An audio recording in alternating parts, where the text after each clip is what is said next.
at their most vulnerable moment. I now recognize myself for an opening statement. Let's imagine some scenarios for our critical infrastructure. Our electrical grid goes down. Our hospitals are taken offline. Our water systems are shut down indefinitely. We are unable to make transactions. Each one of these scenarios is nothing short of catastrophic for our economy and for our national security interests, especially if we do not know how quickly they can be resolved. From healthcare to banking, we depend on each one of these sectors daily, such that it may seem unfathomable to have one of them go down. However, rapidly evolving tactics in cyberspace heighten the possibility of their recurrence each and every day. Recognizing the widespread damage that these events would cause, our public and private sectors must be prepared to respond quickly, effectively, and collaboratively. To do this, entities must know must know who to go to, how much of the damage they will be responsible for covering, and what assistance will be available to them. This will help them develop a proactive recovery plan before a major attack occurs, rather than scrambling when they are at their most vulnerable point. Given the nature of threats is changing and impacts vary, the cyber insurance industry is critical to determining how nimble we can respond. This is a challenge today because absent a major attack, our standards for coverage are still being defined. However, we should have hope. With clearer expectations for cyber insurance coverage, there is promise for mitigating risks to individual companies and broader society. For example, cyber insurance providers can help cover the financial costs of cyber attack much like any other form of insurance. We can also build off the work firms are already doing.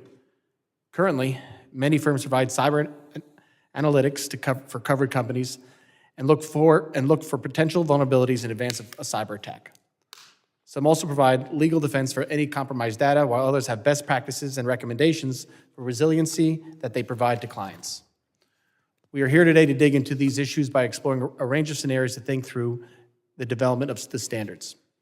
We must start with a basic understanding of what cyber insurance is and what is currently covered under a range of circumstances. This will inform our discussion about what should be covered. The U.S. government also plays a pivotal role in responding to major cyber attacks on our critical infrastructure. Private sector companies cannot be expected to handle the impact of nation-state attacks alone. Although we do not have our federal partners present today, I hope that we can have a robust discussion about existing federal mechanisms for incident response in a major attack. This will help us understand where our private sector partners might need more help and where we can strengthen and clarify our lines of communication with public-private partnerships. We have a unique opportunity to revisit incident response for critical infrastructure, given federal action that has unfolded in recent months. For example, as this subcommittee examined last month, CIS will begin work on the final CERCIA rule soon, which aims to create proactive federal standard for incident reporting. Additionally, the recent release of the National Security Memorandum 22 reaffirmed the 16 critical infrastructure sectors and has now kickstarted the rewrite of sector-specific plans for sector risk management agencies. These have not been updated for almost 10 years despite a dramatically different threat landscape. The new sector-specific plans will feed into CIS's development of the 2025 National Infrastructure Risk Management Plan.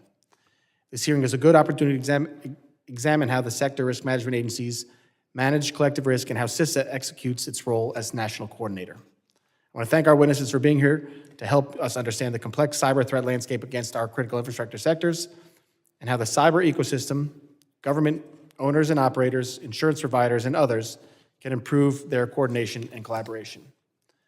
My goal is for us to leave this hearing with a better grasp of what is working well among these partners and where we need to improve our relationships and response processes.